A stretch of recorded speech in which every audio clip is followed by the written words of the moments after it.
ഖലീഫ. പൃഥ്വിരാജിൻ്റെ ഖലീഫ അല്ലെങ്കിൽ വൈശാഖിൻ്റെ ഖലീഫ എന്ന് പറയുന്നതിനേക്കാൾ കുറച്ചുകൂടി പെർഫെക്റ്റ് ജെയ്ക്സ് ബിജോയുടെ ഖലീഫ എന്ന് പറയുന്നതായിരിക്കും. ഒരു നോർമൽ കൊമേഴ്ഷ്യൽ ആക്ഷൻ പടം, നമ്മൾ ഒരുപാട് കണ്ടിട്ടുള്ള ഒരു കഥ. ഒരു സാധാരണക്കാരൻ ബിക്കം എ കള്ളക്കടത്തുകാരൻ, അതിൻ്റെ ഒരു വൈശാഖ് വെർഷൻ. അതാണ് ഈ സിനിമ. ടെക്നിക്കലി പടം സ്ട്രോങ് ആണ്, മേക്കിംഗ് കൊണ്ട് പടം ഇതിങ്ങനെ നിൽക്കും. പിന്നെ പൃഥ്വിരാജ് അന്യായ സ്ക്രീൻ പ്രസൻസും പണ്ടാര ലുക്കും. ഇങ്ങേർക്ക് ഇത്ര പ്രായമായി എന്ന് സ്ക്രീനിൽ കണ്ടാൽ തോന്നത്തേയില്ല. പോരാത്തതിന് ആക്ഷൻ സീനുകളൊക്കെ ഗംഭീരമായി ചെയ്തിട്ടുണ്ട്. ആളെടുത്ത എഫേർട്ടൊക്കെ സ്ക്രീനിൽ അങ്ങനെ കാണാൻ കിട്ടും. ലാലേട്ടൻ്റെ ക്യാമിയ ഉണ്ടെന്ന് എല്ലാവർക്കും അറിയാം. അതൊരു ഫോഴ്സ്ഫുള്ളി ഇഞ്ചെക്ട് ചെയ്ത പോലെയൊന്നും തോന്നിയില്ല. തുടക്കം മുതലേ ആ ഒരു ക്യാരക്ടറിന് കൊടുത്തിരിക്കുന്ന ഒരു ബിൽഡപ്പ് വെച്ചിട്ട് ആ ബിൽഡപ്പിൽ ലാലേട്ടൻ സ്ക്രീനിൽ വരുന്ന സമയത്ത് ഗംഭീരമായിരുന്നു. ആ രണ്ടാമതൊരു ക്യാമിയോ കൂടിയുണ്ട്.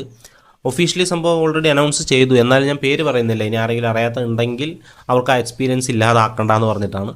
പിന്നെ പടത്തിലൊരു അൺഎക്സ്പെക്റ്റഡ് സീന്, ആരാന്ന് പോലും അറിയാത്തൊരു സെക്യൂരിറ്റി ബായി, അങ്ങേരുടെ ഒരു ആക്ഷൻ പരിപാടി ഉണ്ടായിരുന്നു. കിട്ടിലനായിരുന്നു. ഇത്ര നേരം ഞാൻ പറഞ്ഞ എല്ലാ പോസിറ്റീവ് എലമെൻസും പോസിറ്റീവ് ആയത്, ഒരു സാധാരണ സ്റ്റോറീനെ കുറച്ചെങ്കിലും എൻഗേജിങ് ആക്കിയത് ചമൻചാക്കിയുടെ എഡിറ്റിംഗ് കൊണ്ടും ഒപ്പമുള്ള ജെയ്ക്സ് ബിജോയുടെ മ്യൂസിക് കൊണ്ടുമാണ്. ജെയ്ക്സ് ബിജോയ് അങ്ങേരാണ് പടത്തിനെ പിടിച്ചു നിർത്തിയത്.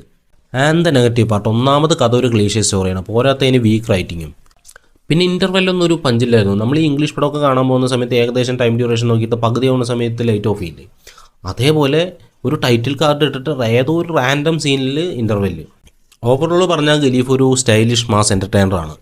കഥയിലൊരു പുതുമയൊന്നും ഇല്ലെങ്കിലും പൃഥ്വിരാജിൻ്റെ മാസ് ആക്ഷൻ പരിപാടികളും ക്യാമിയോസും ജെയ്ക്സ് ബിജോയുടെ കത്തിക്കലൊക്കെ ആയിട്ട് ഒരു തിയേറ്റർ എക്സ്പീരിയൻസിന് വേണ്ടിയിട്ടുള്ള എല്ലാ ചേരുവകളും അടങ്ങിയിട്ടുള്ള ഒരു പടം.